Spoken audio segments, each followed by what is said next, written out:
one patient was transferred from another hospital to ours. As an infectious disease hospital, we will naturally protect ourselves and meanwhile isolate all the patients. At about 9 p.m. on the 29th, we accepted the patient directly. We took full protective measures and used negative pressure ambulance. The referring doctors, nurses, and porters, none of them were infected. They went to pick up the patients wearing protective clothing. If they had gone out unprepared and they got infected, it would have been my fault. We required working personnel to wear protective clothing and use negative pressure ambulance to pick up the patients. When did the peak in severe cases suddenly begin? Severe cases rose day by day rather than increasing suddenly in one day, just as people think. The peak of outbreak occurred after the Spring Festival, when Chinese government issued a policy requiring leaving no COVID-19 patients unattended, and all severe cases should be sent to hospital. That was very stressful for us.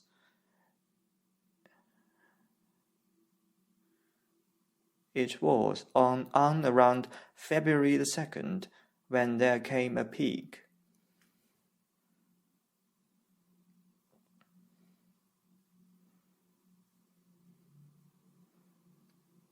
Our hospital was mainly a referral hospital, so we took on a lot of responsibilities in this aspect. We needed to take in all the patients from outside. There must have been more severe cases, right? There were a lot of severe cases, accounting for about 60 or 70%. Jinyintan Hospital soon received hundreds of patients. Do you think Jinyintan Hospital could treat them properly all by itself at that time?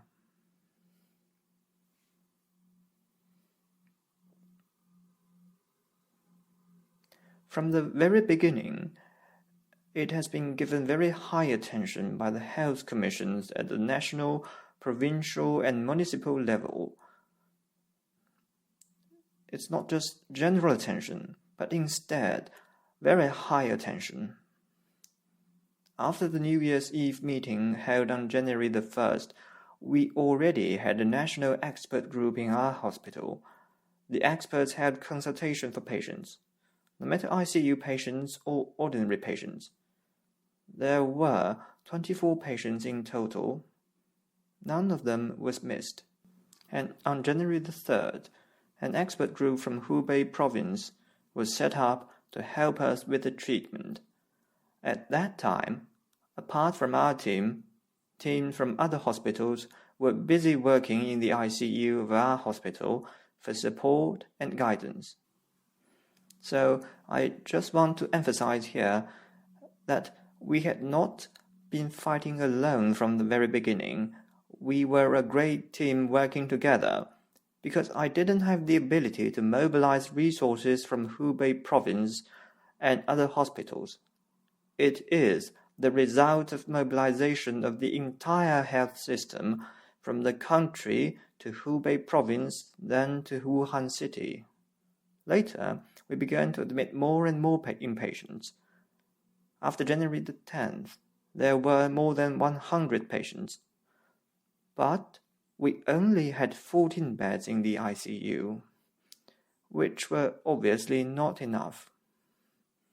Then we successfully opened the second ward and the third ward. However, I did not make this decision alone. This honor belonged to our great team. I think it should be attributed to experts' guidance, because they warned me earlier that there might be more critical cases, and the second and third ICU should be prepared immediately. We had doubted about the soaring of critical inpatients, but what happened later proves that these experts were right. We just followed the experts' instructions without hesitation. If the experts had given me a prompt but I hadn't followed, that would be my dereliction of duty. So what I want to say is that this is definitely not the achievement of one single person, it's really the result of collective intelligence. As many experts from national and provincial hospitals gathered at Jinyintan Hospital for support, were the early stage researches on this disease basically carried out in Jinyintan Hospital. We did well in specimen supporting. Also, we did some work in the discovery of this virus.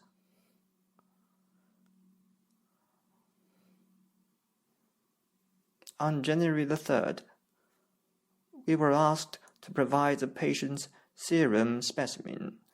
It's one of our hospital's tradition to preserve patient specimens for a long period, and we have established our own specimen library. At that time, Wuhan Institute of Virology, Chinese Academy of Sciences, called for the serum specimen of one of our patients. With the serum specimen we provided, they made tests and discovered that the titer of the antibody in this serum presented fourfold increasing or more. It wasn't quadrupled, it was increased by 16 times. So to speak, the two evidences identifying that the virus was a new virus were provided by our hospital. One was the discovery of nucleic acids and gene sequences, and the other was a finding that the titer of antibody in the serum was fourfold increasing. Another job we did for such research was based on our GCP team. By the end of 2019, our hospital obtained the clinical evaluation technology platform for major new drug innovation and major special drug development technology from the Ministry of Science and Technology. We are responsible for the research of this project, which is actually the GCP platform and the national platform. Our GCP team is very solid and powerful, and is sensitive enough to seize the opportunities.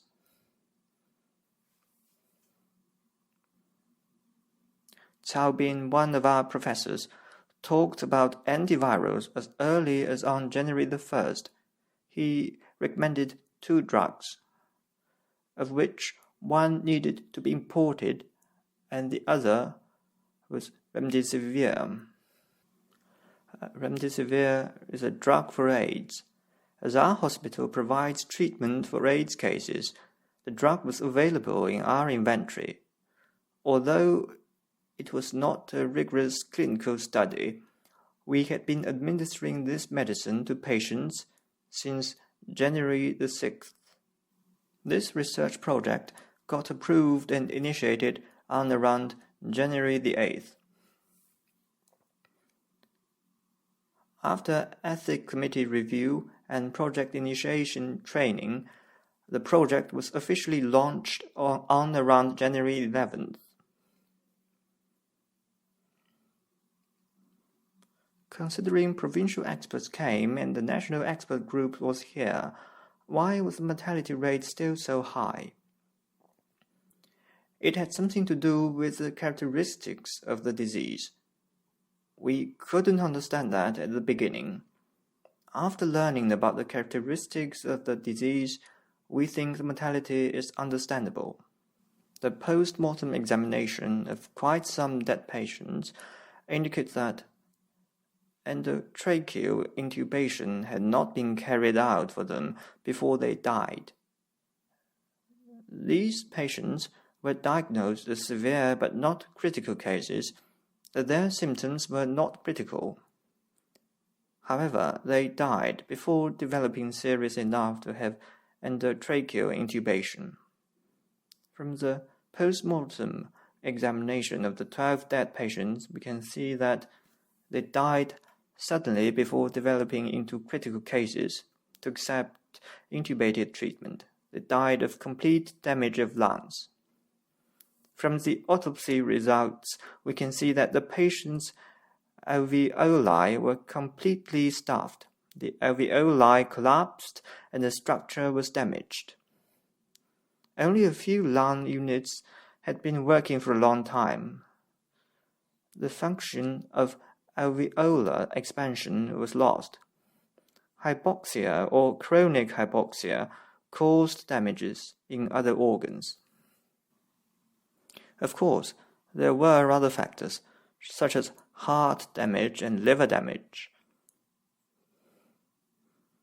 In fact, the virus destroys lungs seriously, so it doesn't make sense to talk about mortality right now.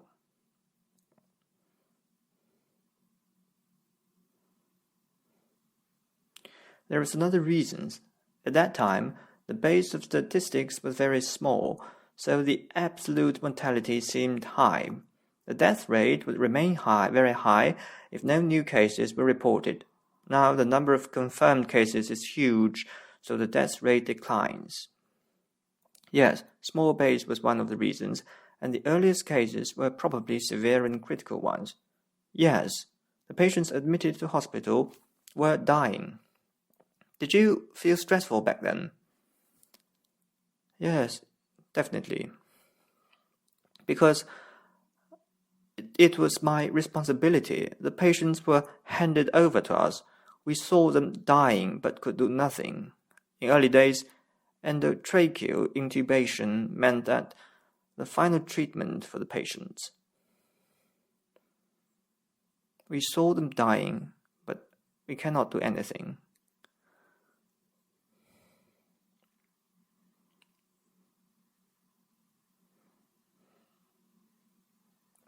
So in early days, an endotracheal intubation operation meant the death.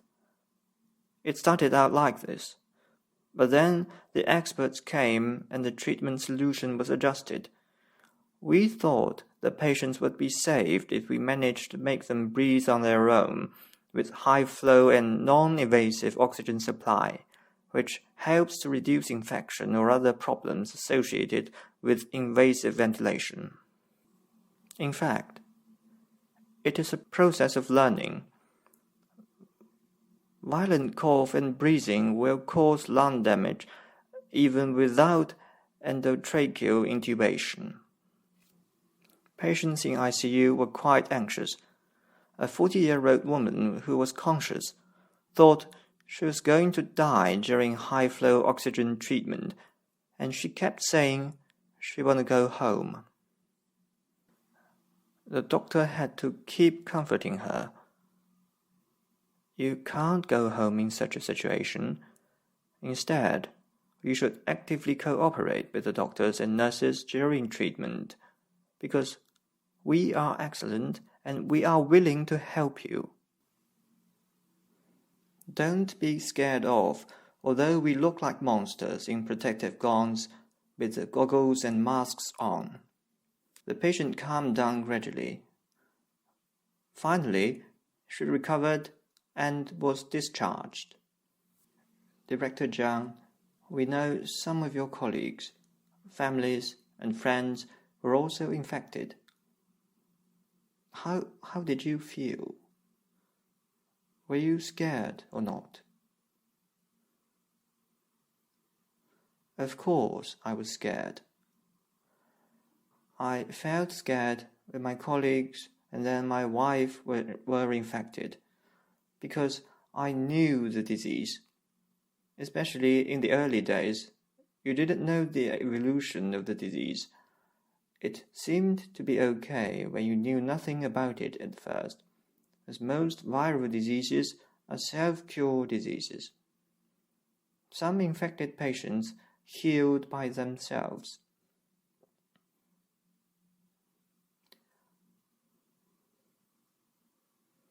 But others became critically ill, and the outcome is irreversible. Even endotracheal intubation was of no avail. ECMO didn't help either. Then you felt horrible, anxious, and fearful.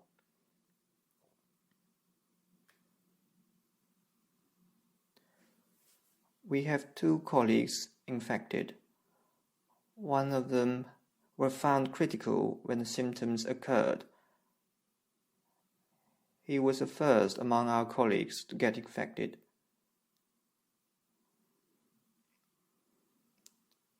And he was quite clear about where he was infected.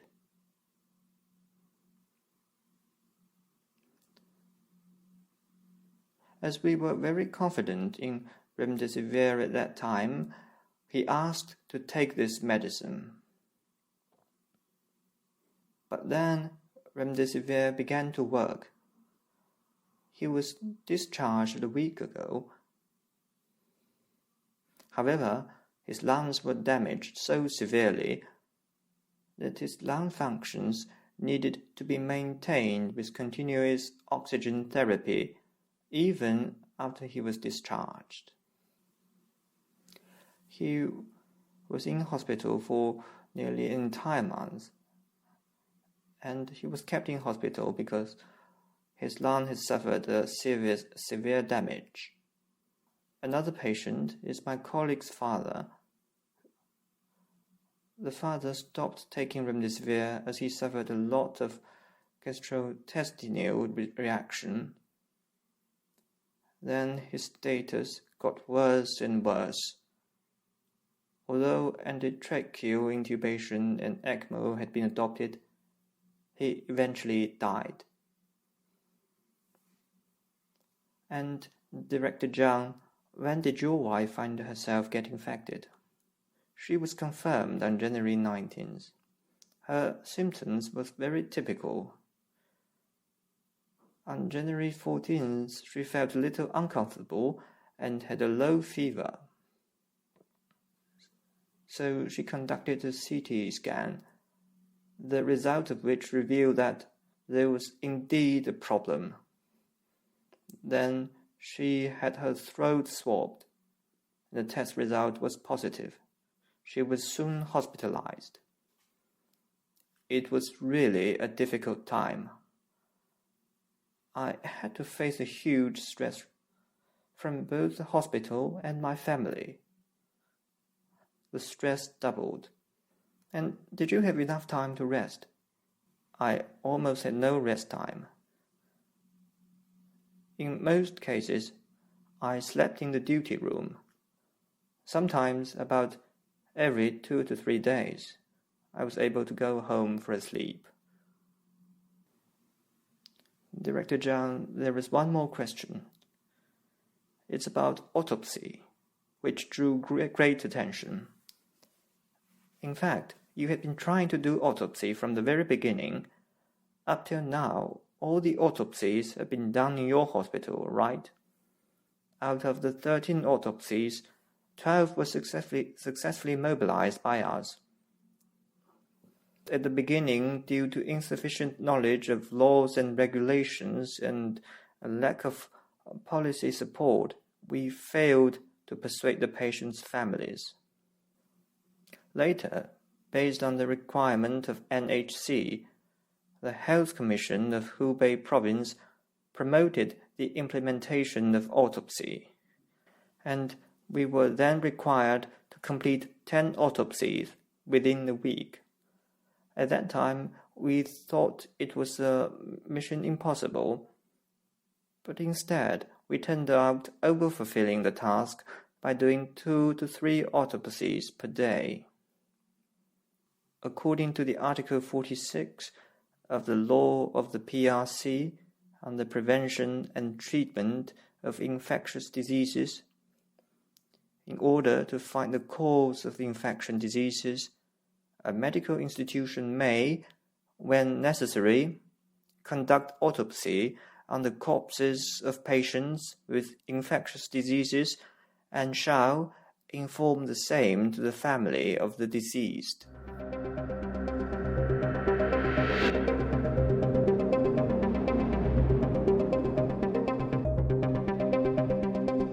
Time flies. We have been here in Wuhan for almost 2 months.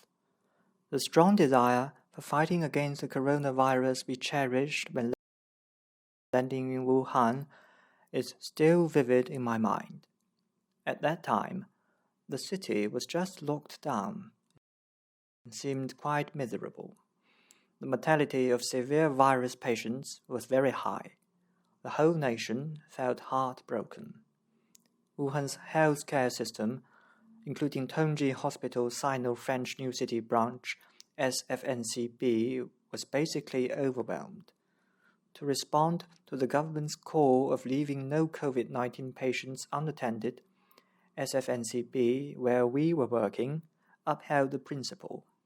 So within a week, we converted all the wards of the hospital with 1,200 beds into ICU wards.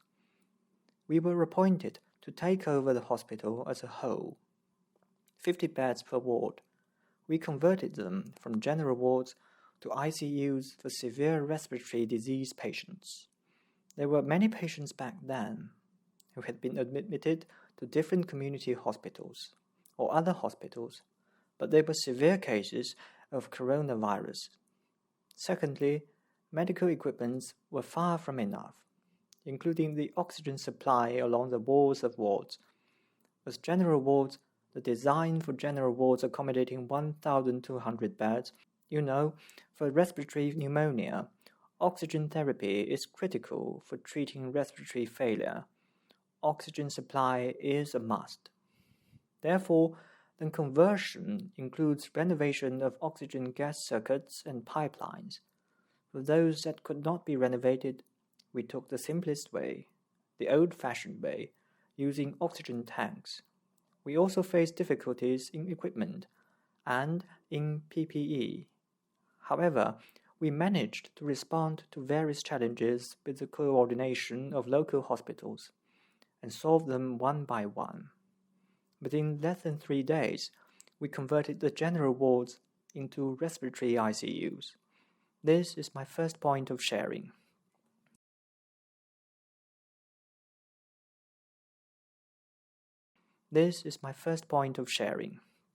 Second, our Peking University First Hospital dispatched 136 medical workers to Wuhan for this battle, more than 130 people with a doctor-to-nurse ratio of 1:3. Among the excellent doctors and nurses, most of them came from the respiratory department, critical care medicine department, and infectious disease department. Many of these doctors and nurses had participated in the fighting against SARS in 2003. They are experienced in dealing with respiratory diseases, especially critical illness. So they were able to adapt to the situation quickly. We divided our staff into several teams, including medical care team, infection control team. We strived to figure out ways to treat patients.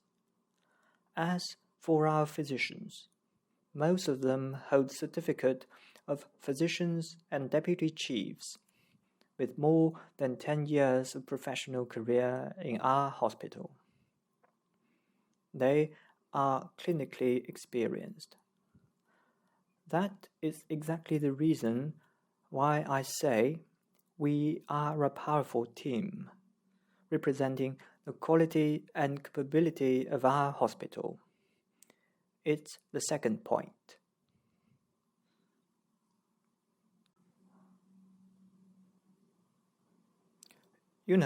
Peking University First Hospital is one of our national teams. It was founded 105 years ago.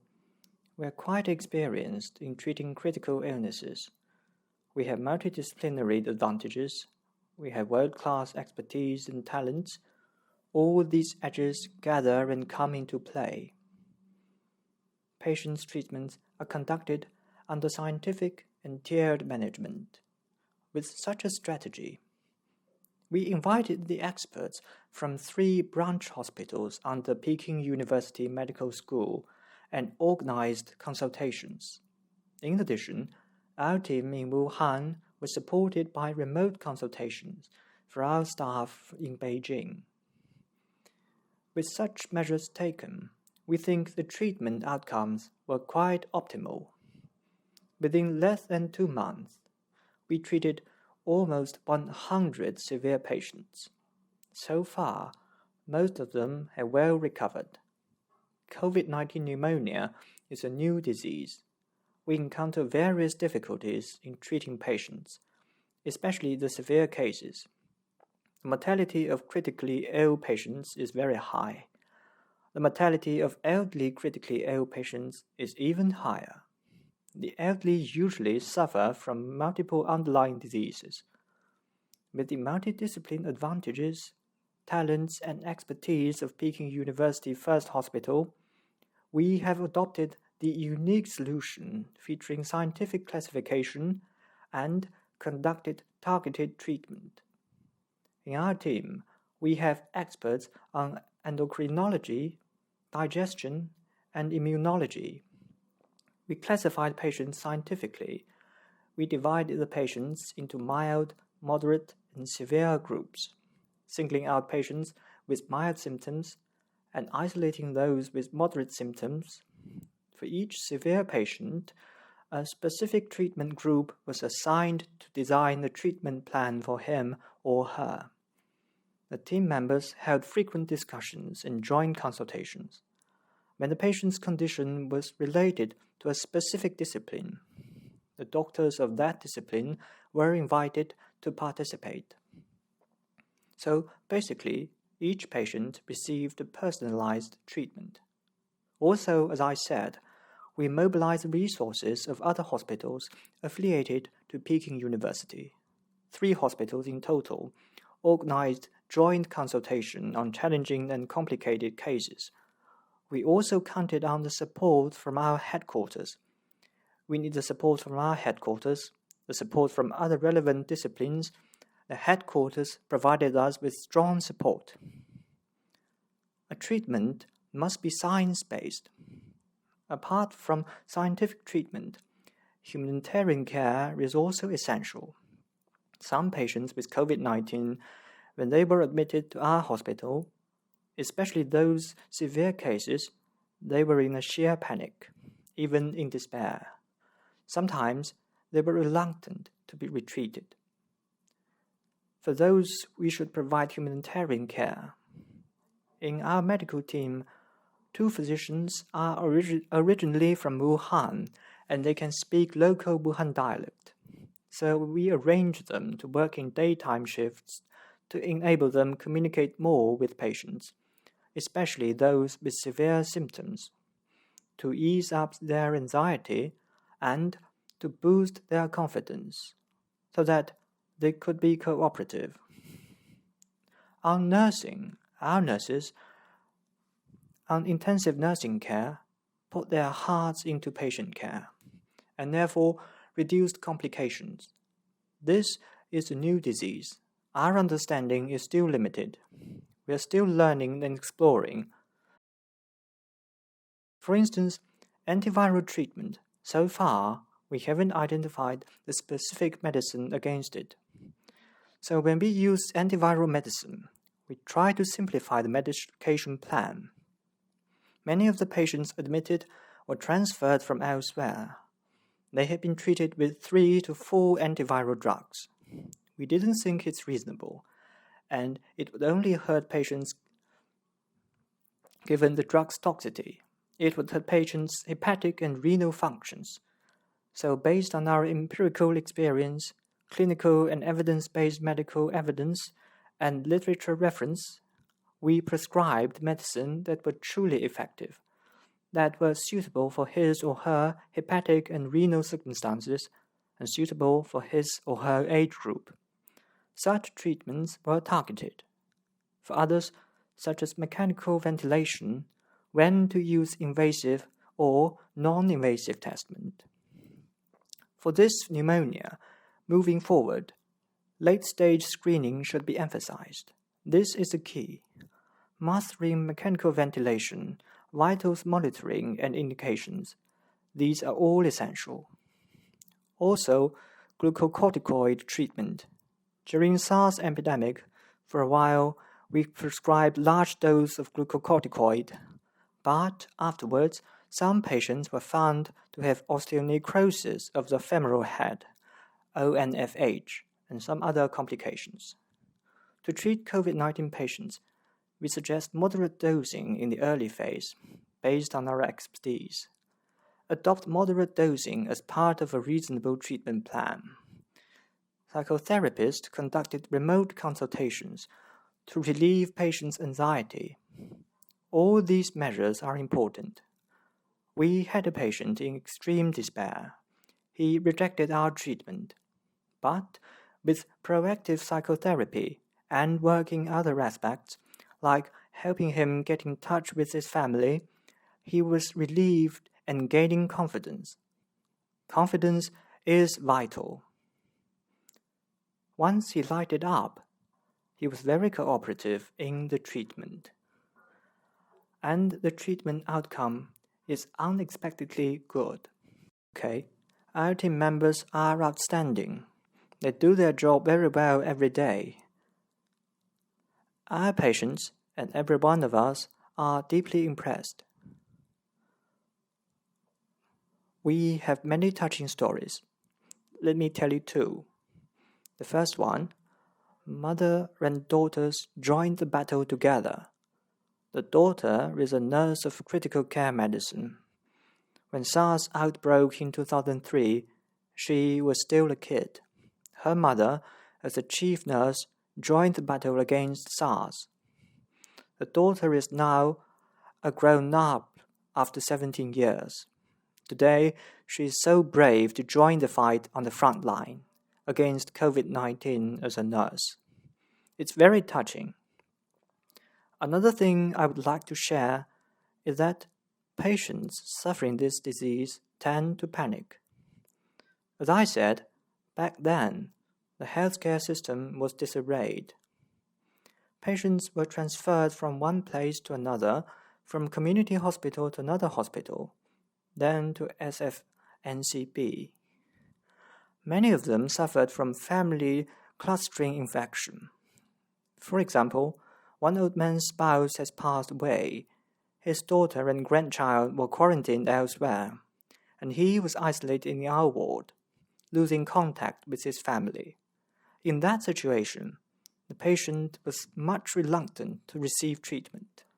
So our chief nurse came up with an idea, actively helping him get in touch with his family. We reached out to the police and the local hospitals, helping this patient to keep in touch with his daughter. After that, the patient was very cooperative, and he also became confident on his recovery. These are some of the touching stories happening in our hospitals every day. In the interest of time, I share with you only these two examples.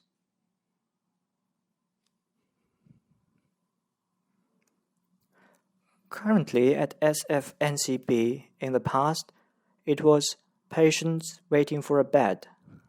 But now it is the contrary, beds waiting for patients. We are now wrapping things up. There are only 6 to 7 patients left in our ward. 2 of them have not shaken off ventilation. We strive to do our best till the last minute. Our last step is to help some of the patients fully recover and to transfer the rest to other hospitals. According to central government's plan, we will be able to return to Beijing at the end of this month. For the current status of Wuhan, I have been being cautiously optimistic. Now, as you can see, for Wuhan and Hubei as a whole, both the increase of confirmed cases and that of suspected cases are single-digit. Hubei finally reported 0 new suspected cases. As to confirmed cases, for more than 10 days, the number of new cases has been 0. However, despite the good news, according to NHC, there are still 1 to 2 dispersed cases identified in the outpatient department, signaling that we shouldn't be complacent. So we can be optimistic, but we should also remain precautious. Second, After our return to Beijing, after a break, we're bound to throw ourselves into another bottle. According to the NHC's figure on Beijing, the number of imported cases in particular has been growing significantly and even nationwide. So we will continue our battle against COVID-19 in Beijing. Peking University First Hospital is a time-honored hospital with 105 years of tradition. Our hospital's fate is tied with our nation's fate. From the war of resistance against Japanese aggression to the Liberation War and the Korean War and multiple natural disasters, such as earthquakes and floods, medical workers of Peking University First Hospital were there on the front line, doing our job. We were also active in the aid programs of Xinjiang and Tibet region, the poverty alleviation initiatives. So we are capable of and confident in winning the battle this time. As for myself, I am a respiratory physician. What I am doing is part of my daily work. In 2003, I was appointed as the expert of first consultation in the hospital. To me, this is part of my job. And I will try my very best. I have been saying that we have two tasks. First, to ensure zero infections of our team members and bring our physicians and nurses back to Beijing safe and sound. Our work in Wuhan will be finished in around 10 days. So now I'm confident about the first task. We can make it. Secondly, to fulfill national targets and reduce mortality. As I mentioned, we have carried out refined, scientific, and tiered management. With this strategy, we've come up with our own solutions and achieved favorable outcomes.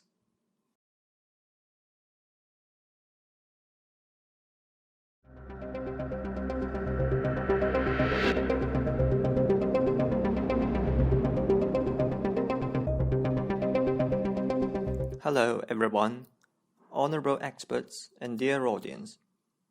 I'm Liu Yongtao, the director of Shandong Provincial Third Hospital.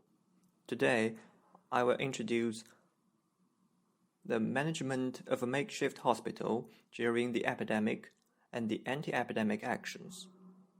From February 9th to March 17th, 2020, I led Shandong's 8th batch of medical team rush into Hubei province and worked in Wuhan Hanyang makeshift hospital for more than 30 days.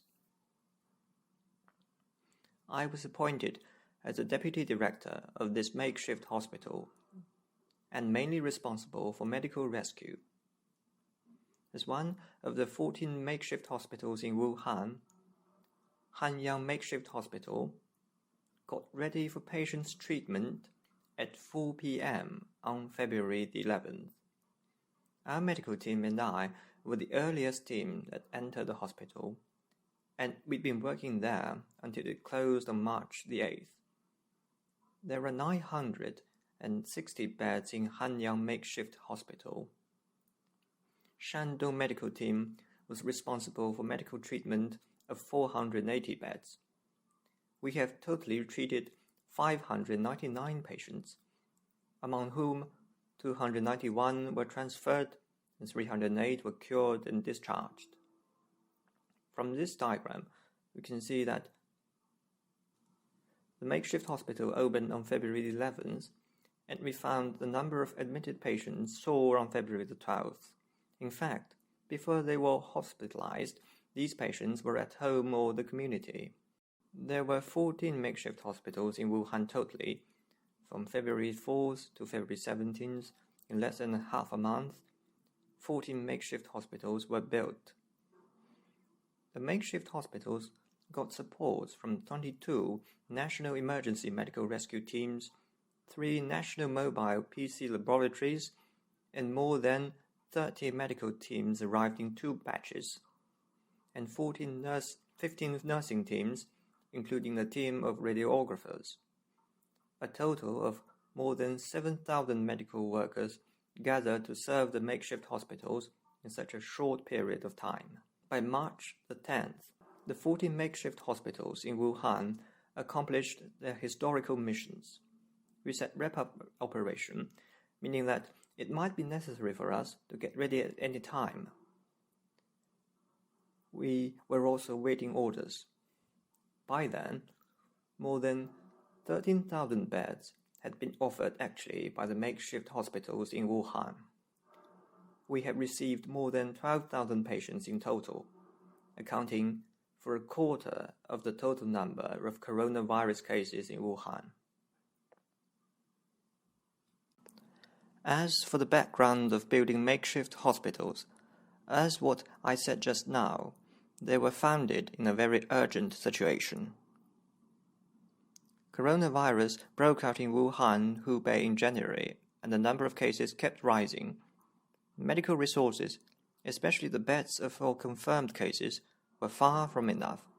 As a result, many confirmed patients could not be hospitalized for isolation and treatment in a timely manner, which increased cross-infection in communities and the virus spread widely.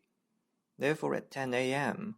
on January 23rd, Wuhan, a metropolis with a population of more than 10 million, announced lockdown. On January 25th, the General Secretary Xi proposed 4 concentrations at a meeting of the Standing Committee of the Political Bureau, namely, concentrating the patients, the experts, the resources, and concentrated treatment. To implement the spirit of the General Secretary's instructions, on February the 3rd, Wuhan decided to sort the patients for corresponding treatments. Also, Wuhan announced to open makeshift hospitals supported by the National Emergency Medical Rescue Teams and medical teams from Wuhan and various provinces and cities across the country to hospitalize the mild cases of the novel coronavirus for concentrated treatment. In this way, treatment based on scientific classification was achieved. Effectively control the source of infection, cut off the spread routes, improve the cure rate, and reduce mortality. On February 12th, the General Secretary emphasized again on the meeting of Standing Committee to improve the rate of treatment and cure, reduce the rate of infection and mortality, and must follow the principle of leaving no COVID-19 patients unattended. Before arriving in Wuhan, we had not understood the principle thoroughly, but when we arrived there, we found that there were indeed a huge number of patients. Which was just as like Academician Wang Chen said, and when our makeshift hospital opened, Academician Wang Chen came to visit us. The initiation of makeshift hospitals was carried out at the darkest hour of Wuhan. The actual situation was what you just saw at the chart. At that time, it was hard to find even a bed in Wuhan's hospitals. Tens of thousands of patients are trapped in their homes or the communities. Wuhan's medical systems was overwhelmed at that time. If the patients could not get treatment in time, it would be difficult to control the development of the epidemic. Therefore, the central government carried out the principle of leaving no COVID-19 patients unattended as a guidance of anti-epidemic work. The makeshift hospitals were initiated and implemented under such a background. In less than 2 months, 12,000 patients with mild symptoms were treated at the makeshift hospitals, which reversed the passive situation of pandemic prevention. What is a makeshift hospital, actually? It originally refers to the field hospital in wartime. It features high mobility and multifunction, including diverse facilities, such as X-ray machine, surgery units, and sterilization facilities. The makeshift hospital had been used for rescuing the patients during Wenchuan earthquake. However, building so many makeshift hospitals for infectious diseases in such a short time was the first time in human history. Academician Wang Chen said that pneumonia caused by the novel coronavirus had a feature. That is, 80% to 85% of patients are mild cases which can even be self-cured, or just need some standard symptomatic medical care. At the same time, be vigilant of the evolution trend towards severe cases. The most important thing is to isolate these patients, so that they will not act as a source of infection leading to widespread of the epidemic. Therefore, we should build asylum hospitals with certain medical conditions.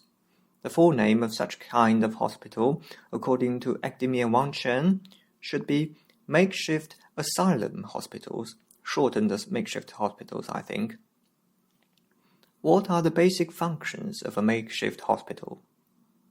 First, isolation, namely, to let the admitted patients stay at the isolation wards of the makeshift hospital, to cut off the infection caused by family and social connection. The second is treatment. For the mild cases of coronavirus, we offer the medical care according to the laws and characteristics of the disease. Third is monitoring, which helps medical personnel to discover in time which patients are getting worse. Compared with those patients who stayed at home, patients in makeshift hospitals were taken good care of by the medical personnel who would be able to discover immediately once their symptoms worsen. Among the 599 patients admitted in our hospital, more than 200 was discovered timely when their symptoms changed. They were transferred to designated hospitals for intensive treatment immediately. Makeshift hospitals have three characteristics. First, large capacity. For example, the makeshift hospital at which we worked is actually an exhibition center called Wuhan Guobo. Some of the makeshift hospitals were located at a stadium or a warehouse, which were renovated to meet general medical requirements. Large capacity means a large number of patients could be hospitalized. The first three makeshift hospitals offered a total of 3,400 beds to patients. At that time, when a bed is hard to find in Wuhan, makeshift hospitals really relieved a lot of pressure of admission. A large number of patients were directed to makeshift hospitals from their homes. Community spreading was largely reduced, and patient treatment was enhanced. The second, high efficiency. A makeshift hospital can be renovated in 1 or 2 days. Taking our hospitals as an example, we gathered together on February the 9th. We went into hospital on February 10th to investigate. You can see Mayor Zhou of Wuhan in this picture. We discussed together in the hospital. At that time, the renovation just began. While at 4 p.m. on February the 11th, the hospital was built into operation. It took just 2 days. It had basic sick beds and was divided into polluted areas, buffer areas, and non-polluted areas. It met the basic requirements of 3 zones and 2 channels to prevent nosocomial infection. It had the fundamental medical facilities and was put into operation in a very short time. Thirdly, low cost. With existing spaces, only beds, partitions, bedside tables, etc. needed to be added. And remodeled temporary toilets. Our hospital had 50 mobile toilets, and on top of that, installed some basic facilities. The cost was significantly lower than those of ordinary hospitals. And that is how a makeshift hospital operates. Our operation aims to centrally isolate and treat confirmed mild cases of coronavirus from various communities. Controlling the source of infection is the main target to avoid cross-contamination in the community, and to conduct integrated disease education and psychological counseling, and give patients scientific treatment timely to prevent their disease from worsening, reduce the ratio of critical cases and mortality. Because such a makeshift hospital is formed temporarily, it shows one of the advantages of our country. Our makeshift hospitals were under the unified leadership of the local government headquarters. temporary party committees assumed full responsibility, of which I was one of the members. The secretary was fully responsible for the coordination of party committee construction. The director was fully responsible for the operation and management of the hospital. As the deputy director of this makeshift hospital, I was responsible for the medical work of the medical operation team. We were mainly divided into 4 groups.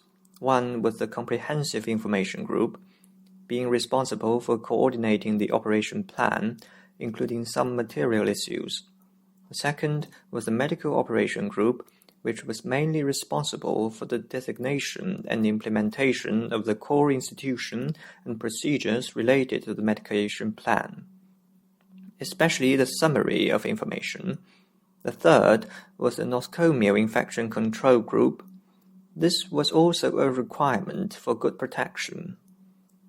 We also achieved the 3 zeros.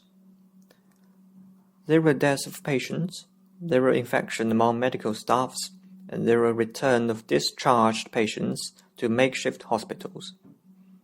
We were required to achieve the targets, so it was very important to conduct protection, especially for medical personnel. Personnel without qualified training was not allowed to enter the makeshift hospitals.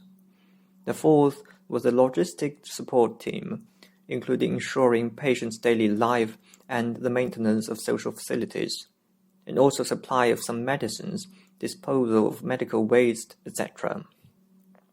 Although this hospital was set up temporarily, it was all-encompassing and quite complicated. Coordination meetings was held at least once a day. Each group reported the problems they encountered during the meetings. We implemented group shifts and the total duty system. We focused on communication with each other to find and solve problems in time. Some management regulations were worked out quickly for our makeshift hospitals, including case management principles, case admission criteria, treatment measures in hospitals, patient identity verification system, and checking system, discharge standards and procedures, critical referral criteria, handling of disagreement during consultation system, and the treatment and rescue procedures when patient symptoms change. Here I will introduce the standard of patient treatment in makeshift hospital. 6 items in total. The first is for mild cases who featured mild clinical symptoms. Manifestations of pneumonia were not seen in the imaging materials, but the nucleic acid test result was positive. Some of them had only general symptoms, such as fever, respiratory symptoms, but were not very serious. If imaging materials showed the manifestation of pneumonia, it meant symptoms in imaging material changed. Secondly, the patients were able to live independently and walk on their own. This is also important. Thirdly, the patients didn't have basic diseases, including serious dysfunction of important organs such as the heart, liver, lung, brain, kidney, and etc. Fourth, no history of mental illness. And fifth, the blood oxygen saturation at the resting state should be no less than 93%, and the breathing rate should be less than 30 times per minute. 6. Some other issues to be specifically explained. We mainly follow the previous 5 rules to determine whether or not to hospitalize a patient. So what plans did we take for diagnosis and treatment in the makeshift hospital? The most important work for us was to monitor the patient's vital signs and oxygen saturation closely, as a change in oxygen saturation may be a very important signal to tell symptom exacerbation. To collect the patient's throat swabs regularly, and please look at the picture below, which is a photo of collecting a patient's throat swabs. As for CT, we started to build a temporary 16-row CT inspection area on the 3rd day after the opening of our hospital. This test did alleviate some of the patient's concerns. Special examinations were carried out by the medical team leader on duty based on some changes of patient's condition. Secondly, general treatments, including supportive care for patients, ensuring sufficient calories, strengthening physiological counseling. All patients were required to wear face masks in the hospitals, which were distributed every day. Thirdly, the oxygen therapy. If the blood oxygen saturation is lower than 95, the patient needs nasal oxygen supply. We got the oxygen from the oxygen tanks. The fourth, drug treatments, including antiviral treatments. Everyone knows that we have not found a specific medicine for the treatment. We mainly use some antiviral medicines such as Abidor and oseltamivir. If a case was considered a bacterial infection, we also gave him or her antibiotic treatment. Mecloxacin, levofloxacin, and erythromycin were used for 5 to 7 days as one treatment course. The fifth was our traditional Chinese medicine treatment. Each of our patients took a dose of traditional Chinese medicine. Traditional Chinese medicine therapy had been proposed since the fifth version of guidelines on the novel coronavirus-infected pneumonia diagnosis and treatment. The sixth, symptomatic treatment. If patients coughed or had low fever, we gave them symptomatic treatment. We also stipulated standards for the transfer of severe cases. If one of the following standards was met, the patient would be transferred. For example, respiratory distress, 30 or more breaths per minute, or resting blood oxygen saturation was less than 93%, etc.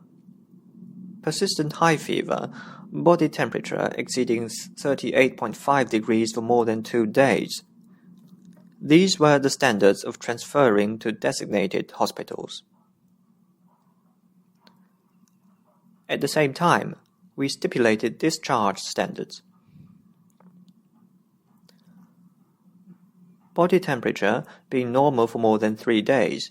In fact, we were stricter, generally more than 7 days. Secondly, a significant improvement of respiratory symptoms without coughing. Thirdly, comparing the lung CT results before and after treatment to see if inflammation was absorbed obviously. Based on these standards, the 3-level expert system would determine whether or not the patient should be discharged.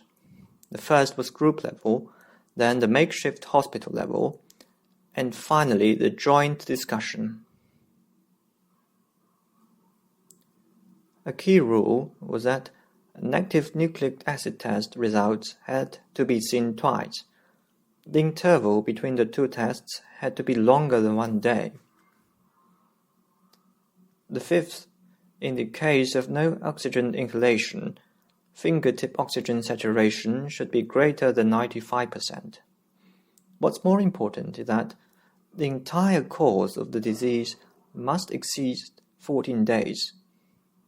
The patients had to meet all of these criteria, but we agreed to get them discharged. Finally, I also want to talk about some suggestions and reflections for makeshift hospitals. As medical workers from traditional hospitals, we felt hectic in the beginning when we worked at the makeshift hospital. My first suggestion is to unify the directives, strengthen coordination and unity. Taking our makeshift hospital as an example, there were not so many medical teams in our hospital.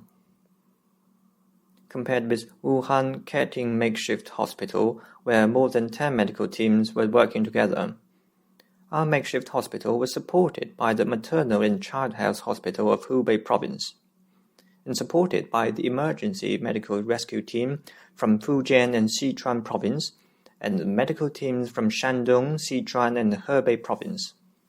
The designated hospital was the 5th People's Hospital of Wuhan. Our Shandong medical team was temporarily assembled with 303 members from 150 hospitals of 16 cities. How can such a mixed team form as quickly as possible as a joint force? The answer is unified scheduling, close cooperation. You can't do it alone, or the efficiency will be too low. My second suggestion is to enhance informatization construction. Let's look at the picture above. This is the protective clothing we wore in the hospital. The protective goggle will become dim caused by fog arising from long time wearing. It will be quite difficult for the wearer to complete various records and operations. The accuracy of patient information is very important, so the cooperation inside and outside of the isolation area is quite important. Therefore, advanced informatization facilities are required, which will reduce much unnecessary repeated work.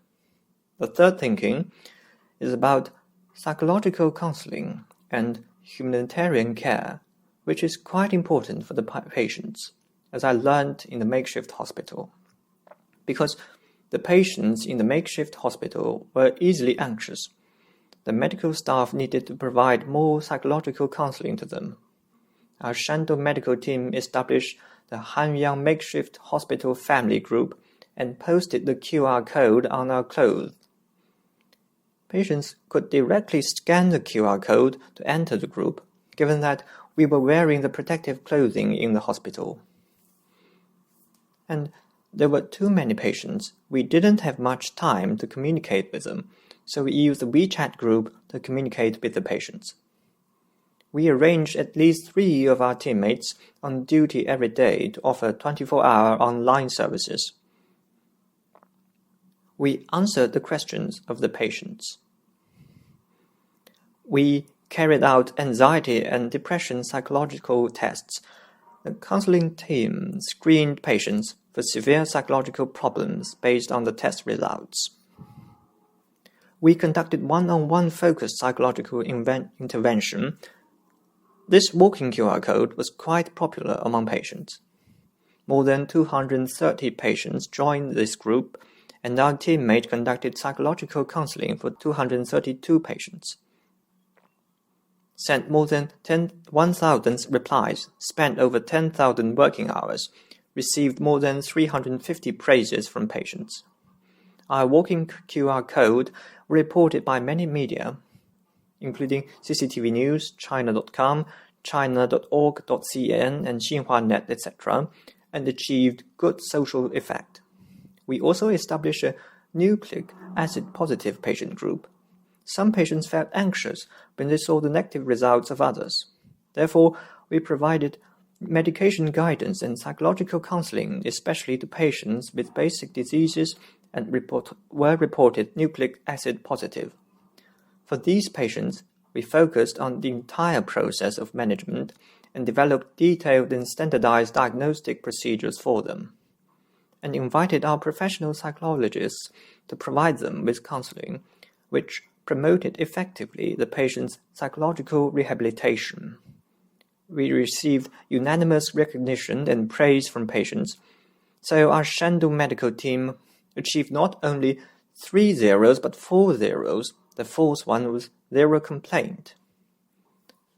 Finally, I'd like to quote again the words of academician Wang Chen. The construction of the makeshift hospital benefits from professional judgment, decisive decision, and collective strength. Promoted by the decision of the Central Steering Group, all forces inside and outside of Wuhan acted quickly. Makeshift hospitals was completed and opened in a short time, with the decisive decisions of the central government. The collective strength of the medical and health circles and relevant government departments, makeshift hospitals became a major innovation during the fight against coronavirus. As a new model for responding to large-scale public health events, the concept of makeshift hospitals needs further thought and reflection. This is helpful for the construction of social governance system in capacity. For instance, prior to the construction of new convention and exhibition centers, stadiums, and railway stations in the future, space layout, ventilation system, and related facilities interface should be considered during design stage. This can be implemented as a national standard for large public facility construction in the future. The makeshift hospital can be used as a mature and useful experience for future large-scale epidemic prevention and control. Now the novel coronavirus outbreak is a global pandemic. Other countries can learn from our experience to tackle the epidemic. At present, the novel coronavirus is rapidly spreading across the world. Makeshift hospitals are under construction or have already been put into operation in some countries. China has accumulated some experiences in the construction, management, and operation of makeshift hospitals, which can be shared with countries around the world. We provide Chinese solution to the world. We work together to fight the epidemic. Finally, I would like to say that I do hope the epidemic come to an early end and wish the people of the world healthy. Thank you.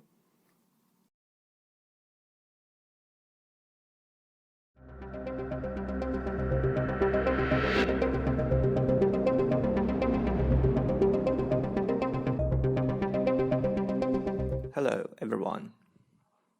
I'm Chen Chuan Liang from Henan People's Hospital, and I'm the leader of the 5th batch of medical rescue team from Henan Province, responding to President Xi's call and assisting Wuhan to fight the new coronavirus epidemic. Now, I will give you a brief introduction to my 1-month work fighting the epidemic and taking charge of a Wuhan makeshift hospital.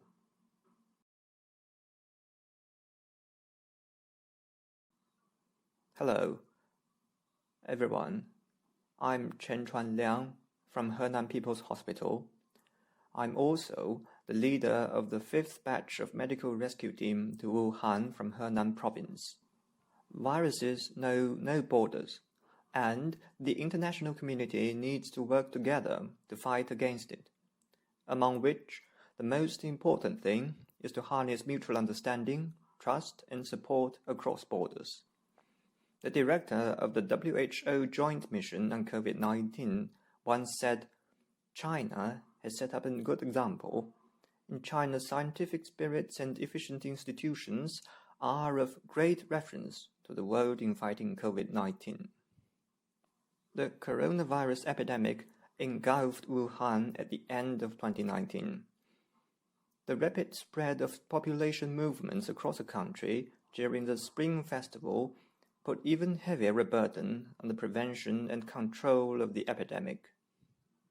In accordance with the key decisions of the Party Central Committee and the State Council, the National Health Committee coordinated national medical resources and medical teams to support Hubei, worst hit by the epidemic.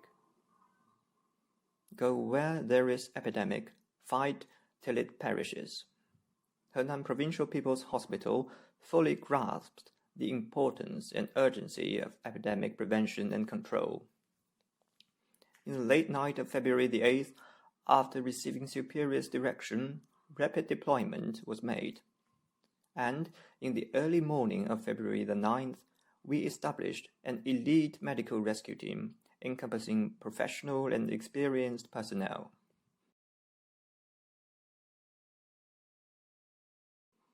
To fight against the epidemic together. Saving lives is of paramount importance. Go where there is epidemic, fight it till it perishes. We raced against the clock to assist Wuhan, determined to fight the epidemic, save lives, and live up to the expectation borne on our shoulders. Under the strong leadership of the party and the government, we were determined to fight and win this battle against the epidemic by mobilizing all resources to intercept and block the spread of the virus. When we arrived in Wuhan on the evening of February the 9th, the local staff sent us to the hotel, while we communicated closely with the local personnel concerning the work coordination. On February the 10th, we organized a meeting between medical rescue team and liaison officers from all regions to brief on the docking situation of the assistance regions and to designate specific responsibilities to each group from different cities and regions in Henan province, and to apply for the establishment of medical, nursing, logistics, and information teams. We organized training on the use of protective equipment to ensure that every team member was well protected, paying attention to both physical and mental health of each of them, and each group wasted no time then holding a meeting to discuss specific schedule and arrangements. On February the 11th, we rushed to Qingshan Makeshift Hospital to make final preparation before stepping up to the front line and fight. On February the 13th, we started receiving patients in the makeshift hospital. At the same time, 42,000 medical staff nationwide came to Hubei province and Wuhan city to support. It's fair to say that the operation of makeshift hospitals is tied with life and future. This is the layout of the makeshift hospital.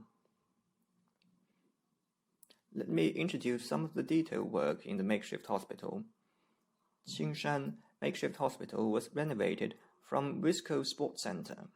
It was divided into two cabins, A and B, with nearly 400 beds, mainly designated to treat patients with mild symptoms. All the beds were bunk beds. On top of the upper berth, brand new storage box and electric heating blanket were laid, while on the lower one, bedclothes and a new thick winter coat were put in place, along with the night bed and a table light beside it. In the public area, books were on the shelves for reading, together with abundant supplies of hot water, microwave oven, bread, instant noodles, and etc. This is the arrangement of beds inside Qingshan Makeshift Hospital. On February the 13th, the medical team officially entered the Qingshan Makeshift Hospital and began treating patients that afternoon. On February the 15th, due to the emergency of Jianghan Makeshift Hospital, 50 doctors in the 5th batch of medical rescue team were reallocated to support there. On March the 5th, the two cabins of Qingshan Makeshift Hospital, A and B, combined. On March the 9th, the hospital wrapped up its operation. A total of 519 COVID-19 patients were admitted to the hospital, of whom 372 patients were cured and discharged, and 147 with critical condition were transferred to Wuhan 9th Hospital. In total, 1,386 patients had their throats swabbed in the cabin. After nearly a month's work, I have summed up some experiences. First, we should pay attention to the organizational construction and strengthen the ideology. If we want to win the war against the epidemic, we must have iron discipline and obey the command in all actions.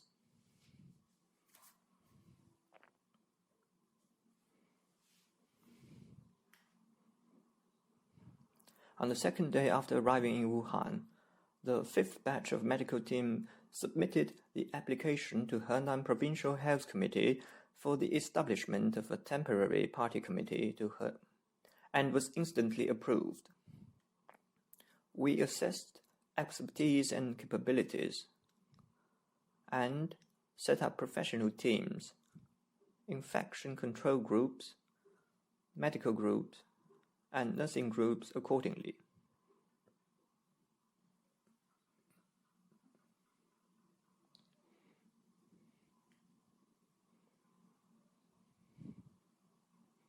For the infection control group, an organizational structure needed to be established We selected person with rich experience as a group leader and person with experience in hospital infection control management from 8 medical groups and 16 nursing groups. The infection control group team members conducted rigorous protection work to guarantee that every member of the team could enter and leave the cabin safely and met the requirements of zero infection of medical staffs. With the rigorous work standard and in combination with the actual situation of the mobile cabin hospital, we formulated an infection control system as well as a procedure manual stating 14 key points of infection prevention and control, detailing the steps of wearing and removing protective gears, and standardizing the work process of the cabin infection control nurses. We strengthened the protection training, took infection control management training as an important premise, foundation, and guarantee, organized training for 250 medical and nursing personnel from 49 different medical institutions in the province, including the use of protective gear, knowledge of infection control, work responsibilities, and work processes, so that each team member is familiar with the protection process. A total of more than 700 personnel received the training. On-site inspection was conducted, given that the vitality of each infection control institution and procedures lies in full implementation. Supervisions and inspection was an important means to promote the implementation of infection control measures, an important way to continuously improve and refine the infection control management, and a key measure to ensure the safety of medical personnel. This picture showed how we strengthened the training, and the ultimate goal was that everyone is proficient in the infection control knowledge and the infection control process. The second group is the medical group, with grid management implemented. 50 doctors were divided into 4 groups. We also refined the consultation criteria. Many patients had various underlying diseases such as diabetes, hypertension, coronary heart disease, and COPD, all of which need multidisciplinary consultation. In order to ensure the effectiveness of the treatment, we selected 50 doctors from the medical team to form a consultation expert group, and this group had consulted in total of over 1,500 patients. We combined use of traditional Chinese medicine and Western medicine.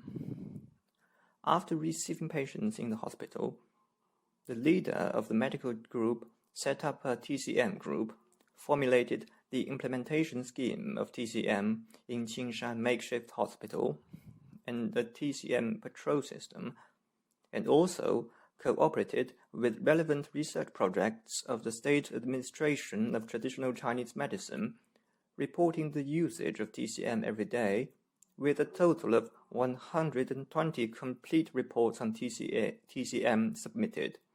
In the process, we accumulated detailed data for the anti-epidemic use of traditional Chinese medicine.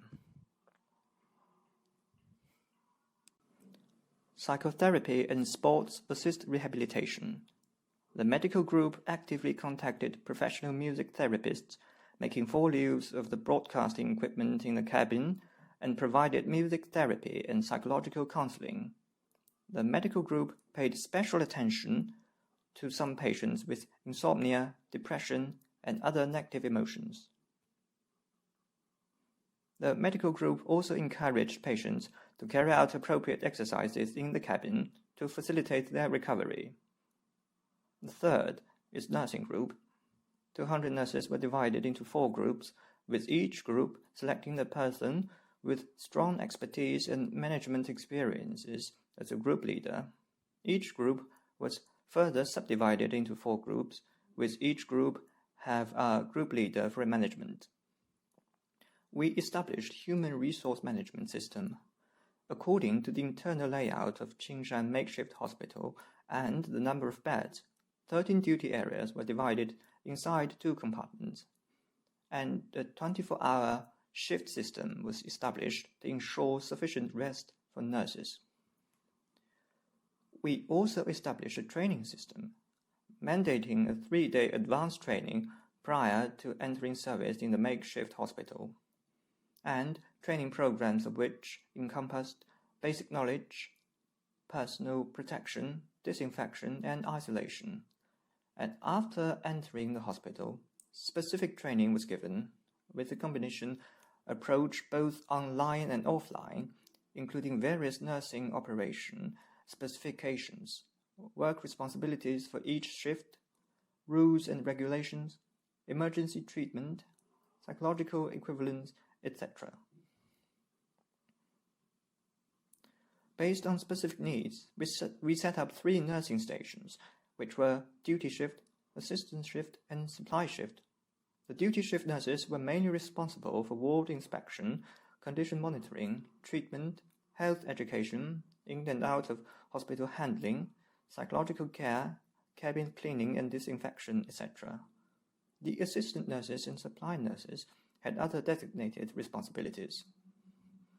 In line with relevant regulations and institutions, and in combination with the actual conditions, the work institution team compiled the working process and regulations in Wisco's Sports Center Qingshan Makeshift Hospital, which comprised 3 parts: nursing work system, nursing post responsibilities, and nursing operation process.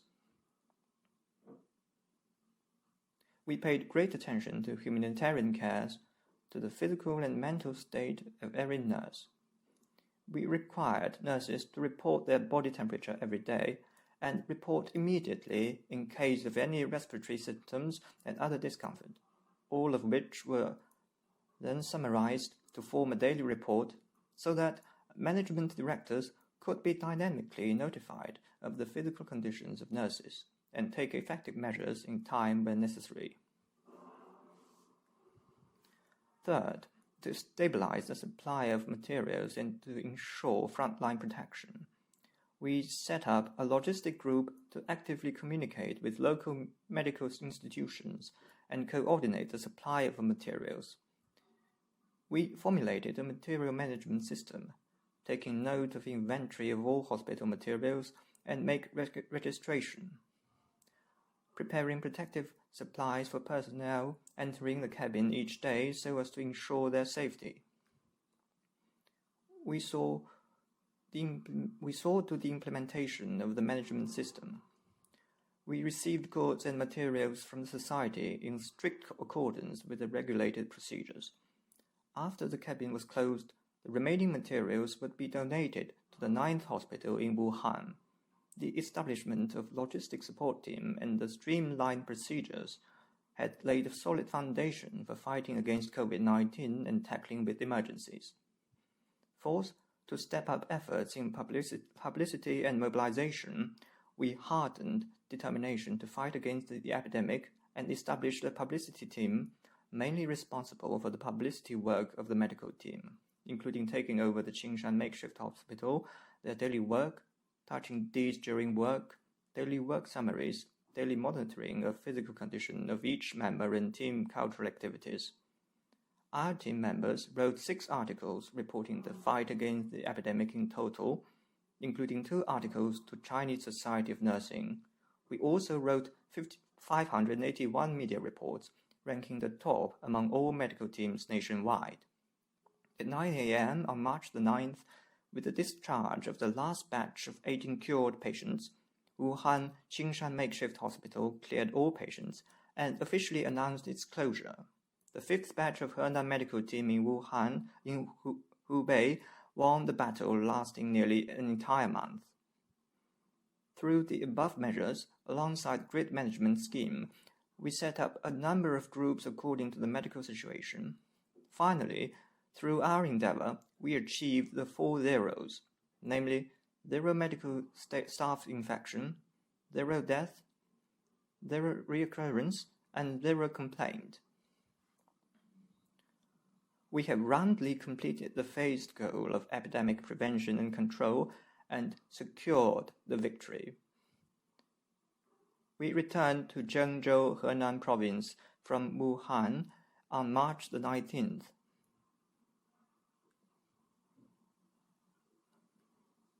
And this is a picture showing people from our hometown gave us warm welcome upon our arrival.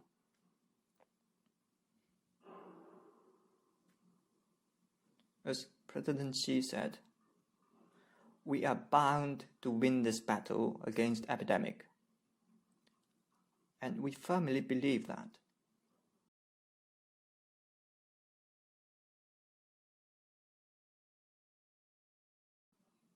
Thank you all.